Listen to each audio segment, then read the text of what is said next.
Hello friends, आप सभी का स्वागत है मेरे यूट्यूब चैनल पर ट्रू लव स्टोरी पर। तो चलिए हमारा न्यू शांगवन एफएफ शुरू करते हैं।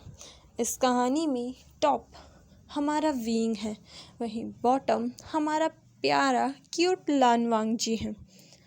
इस कहानी में विंग की शादी लैन शिचैन से होने वाली है और ये चीज़ मेरे एक व्यूअर की रिक्वेस्ट है कि मैं कुछ ऐसा एफएफ बनाऊं। तो चलिए ऐसा एफएफ शुरू करते हैं। इस कहानी का नाम है माई क्यूट वाइफ। तो चलिए इस कहानी को शुरू करते हैं। कहानी की शुरुआत में हमें वी फैमिली दिखाई जाती है। वी फैमिली में आज बहुत भीड़ भाड़ थी क्योंकि आज उनके बड़े बेटे और साथ में उनके छोटे बेटे की मैरिज फिक्स होने वाली थी।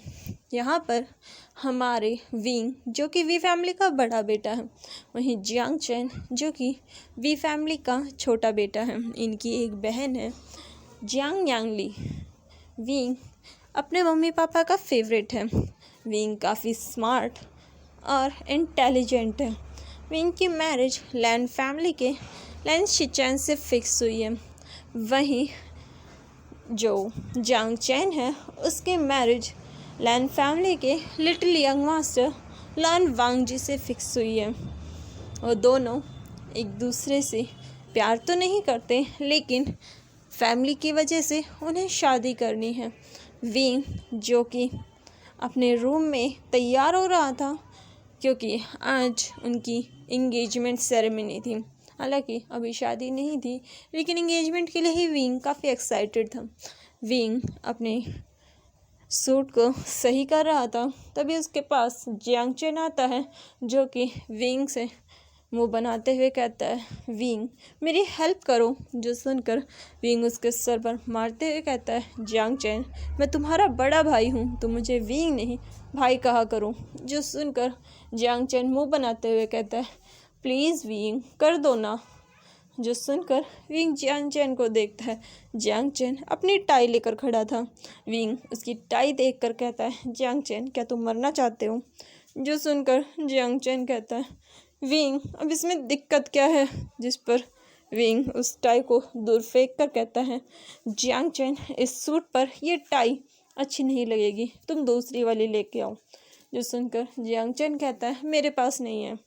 जो सुनकर विंग बेबसी से अपना सर हिलाता है और पास में रखी टाई, जो कि इसके पास 2 सेट थे टाई के, उनमें से एक टाई निकालकर वो जियांग चैन को देता है और उसे बनाकर पहनाकर कहता है, ये लो तुम्हारी टाई अब सेट हो गई है।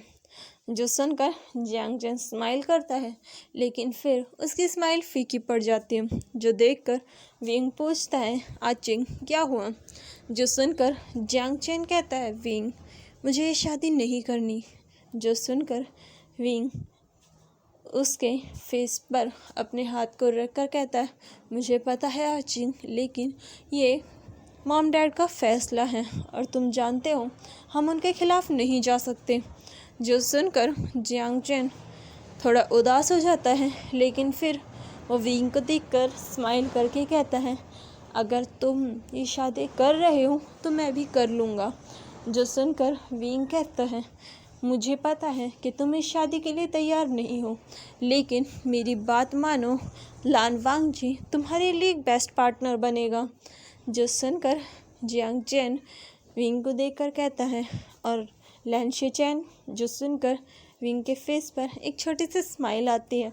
जो देखकर आचिंग पूछता है, क्या तुम उसे पसंद करते हो? जो सुनकर विंग अपने बालों में हाथ फिराते हुए कहता है, आचिंग ज़रूरी नहीं, हम जिसे पसंद करते हो उसी से ही शादी करें। जो सुनकर आचिंग विंग के शोल्डर को टाइटली पकड़ते हुए कहता है, विंग तुम ऐसा क्यों कर रहे हो? तुम लान वांग जी के साथ इतने सालों से रिलेशनशिप में थे, लेकिन अचानक मम्मी पापा ने कहा कि तुम लैन शिचैन से शादी कर लो और तुम रेडी हो गए। जो सुनकर विंग के फेस पर छोटी सी स्माइल जो कि बरकरार थी, उसे वो आचिंग को देते हुए कहता है, आचिंग इस बारे में बात मत करो, मेरा और वांगजी का ब्रेकअप बहुत साल पहले हो चुका है और तुम जानते हो अब हमारे बीच में कुछ नहीं बचा। जो सुनकर आचिंग उदास होकर कहता है, उसे तुम ब्रेकअप कहते हो विंग? उसने और तुम दोनों ने एक दूसरे का दिल ब्रूटली तोड़ा है। जो सुनकर विंग अपना फेस दूसरी तरफ कर लेता है क्योंकि विंग अपने आंसू आचिंग से छुपा रहा था। जो देखकर आचिंग कहता है, विंग तुम अपने आंसू सबसे छुपा सकते हो लेकिन मुझसे नहीं। मुझे पता है आज भी तुम्हारे दिल में लान वांगजी है और तुम अपने प्यार को मुझे ऐसे सौंप रहे हो। जो सुनकर विंग स्माइल करके कहता है, वांगजी तुम्हारे लिए बेस्ट पार्टनर है। तुम्हें पता है ना वांगजी कितना अच्छा है। जो सुनकर आचिंग कहता है, अगर वो इतना ही बेस्ट है तो तुम उससे शादी क्यों नहीं कर लेते? जो सुनकर विंग थोड़ा उदास हो जाता है, लेकिन फिर वो स्माइल करके कहता है, मैं वांगजी से शादी नहीं कर सकता, वो मुझसे एज में छोटा है। जो सुनकर आचिंग कहता है, लेकिन इससे फ़र्क क्या पड़ता है? जो सुनकर विंग कहता है, इससे हमें कोई फ़र्क नहीं पड़ता लेकिन इस समाज को फ़र्क पड़ेगा। तुम जानते हो मेरे और वांगजी के बीच में एज डिफरेंस है और इसी वजह से मैंने हमारे बारे में किसी को नहीं बताया। हमारे रिलेशनशिप की वजह से उसे दिक्कतें होने लगी थी। तुम क्या चाहते हो कि मैं उसकी पूरी लाइफ की प्रॉब्लम बन जाऊं? जो सुनकर आचिंग विंग को देखकर कहता है, विंग तुम सेल्फिश बन रहे हो। वांगजी ने कभी तुमसे नहीं कहा कि उसे तुम्हारी वजह से कोई दिक्कत होती है। उसने कभी नहीं कहा कि तुम्हारे एज डिफरेंस की वजह से उसे दिक्कत हो रही है। वो हमेशा तुम्हारे साथ एक बेस्ट लाइफ पार्टनर बन के रहा, लेकिन एंड टाइम पर तुमने उसे धोखा दे दिया। जो सुनकर विंग चेयर पर बैठ जाता है, उसकी आंखों से आंसू निकलने लगते हैं। विंग रोते हुए कहता है, लेकिन मैं क्या करता आचिंग? वो मुझसे शादी करना चाहता था। वो मुझसे 10 साल छोटा है आचिंग। मैं कैसे उससे शादी कर लेता? तुम क्या चाहते हो कि पूरी लाइफ मैं इस बात का बर्डन लेता कि मेरी वजह से लान वांगजी की ज़िंदगी बर्बाद हो गई? मैं उससे प्यार करता हूँ आचिंग। मैं उसकी ज़िंदगी बर्बाद होते हुए नहीं देख सकता। वो छोटा है, वो नहीं समझता। ये दुनिया, ये समाज उसे जीने नहीं देगा। जो सुनकर आचिंग विंग को शांत करता है। विंग उसे हक कर ब्रूटली रोने लगता है। विंग को ऐसे देखकर आचिंग के दिल में पेन होता है और वो फ्लैशबैक में चला जाता है। फ्रेंड्स, हम ये कहानी आचिंग की नज़र से देखेंगे, जहाँ वो विंग और वांगजी के ब्यूटीफुल मोमेंट्स को बताएगा। तो चलिए इस कहानी का फ्लैशबैक शुरू करते हैं। ये एक मॉडर्न शांगविन है, ठीक है। आचिंग अपने फ्लैशबैक में जाता है, जहाँ वो अपने हाई स्कूल के टाइम को याद करता है, जहाँ लान वांगजी उसका क्लासमेट था। आचिंग और वांगजी के बीच ज़्यादा बनती तो नहीं थी, लेकिन टीचर के एक प्रोजेक्ट को साथ देने की वजह से उन दोनों की अच्छी बनने लगी थी। आचिंग वांगजी के साथ बैठकर अपने प्रोजेक्ट को कंप्लीट कर रहा था। तभी वांगजी के हाथ से इंक निकलकर बाहर गिर जाती है। जो देखकर आचिंग मुँह बनाकर कहता है, लान वांगजी क्या तुम्हें ब्रश पकड़ना नहीं आता? जो सुनकर वांगजी इरिटेट होकर कहता है, आचिंग मुझे परेशान मत करो, तुम मुझे कैलीग्राफी करने के लिए कह रहे हो, तुम्हें पता है ना मुझे कैलीग्राफी नहीं आती। जो सुनकर आचिंग मुँह बनाकर कहता है, लान वांगजी कैलीग्राफी भी बहुत बड़ी तौब नहीं है जो तुम ये नहीं कर सकते। कैलीग्राफी तो एक छोटा बच्चा भी कर लेता है। जो सुनकर वांगजी उसकी तरफ घूर कर देख कर कहता है, अगर बच्चा इतनी अच्छी कैलीग्राफी करता है तो उससे करा लो ना, क्यों मेरा दिमाग ख़राब कर रहे हो? जो सुनकर आचिंग बस मुँह बनाता है।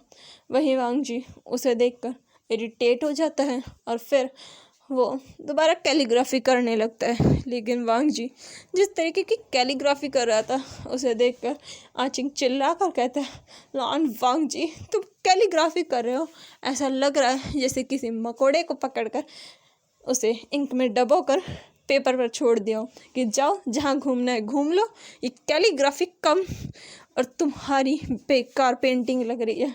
जो सुनकर वांग जी ब्रश को ज़मीन पर फेंक कर कहता है, अगर इतनी अच्छी तुम्हें कैलीग्राफी आती है तो खुद कर लो, मुझसे नहीं होगी।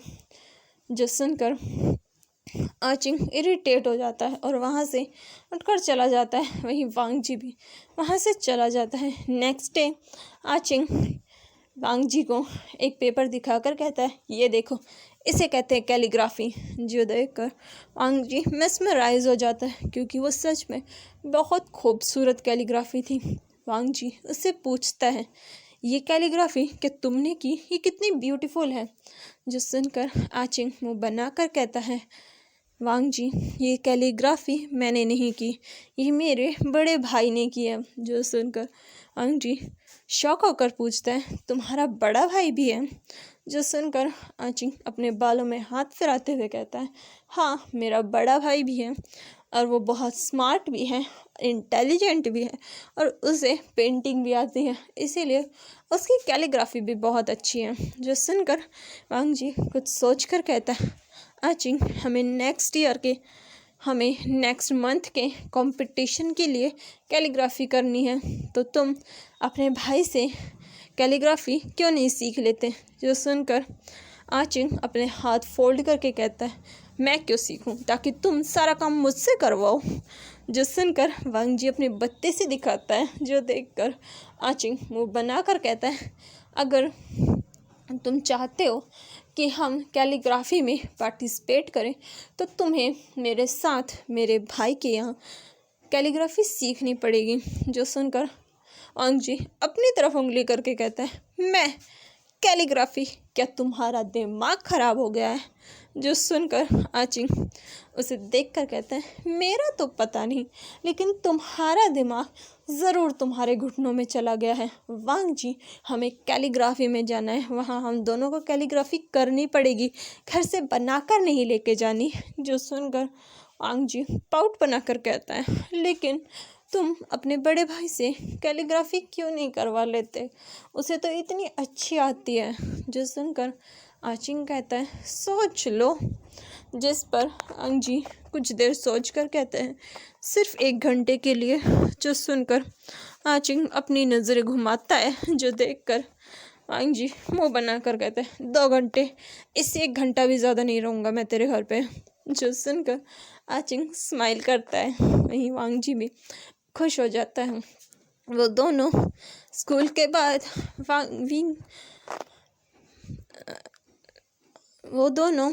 स्कूल के बाद आचिंग के घर जाते हैं, जहाँ दरवाज़ा मैडम वी खोलती है। मैडम वी को देखकर वांग जी उन्हें ग्रीट करता है।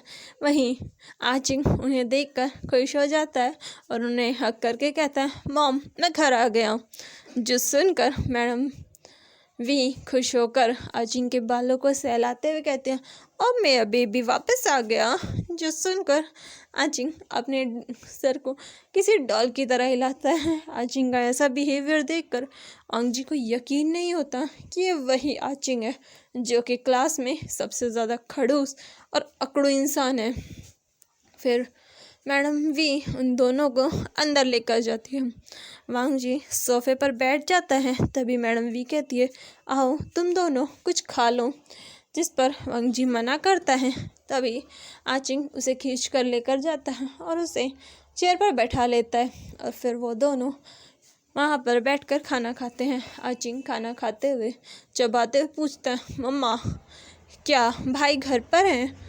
जो सुनकर मैडम वी स्माइल करके कहती है, हाँ वो अपने रूम में है। जो सुनकर आचिंग स्माइल करके कहता है, मतलब आज वो हमें सिखा सकते हैं। जो सुनकर मैडम वी कहती है, तुम्हें जो सीखना है तुम उसके पास सीख सकते हो, उसके रूम में जाकर, क्योंकि मुझे नहीं लगता कि वो रूम से बाहर आएगा। जो सुनकर आचिंग मुँह बनाकर कहता है, उन्हें पता नहीं अपने रूम से इतना प्यार क्यों है, जब देखो तब अपने रूम में रहते हैं। जो सुनकर मैडम वी स्माइल करती हैं।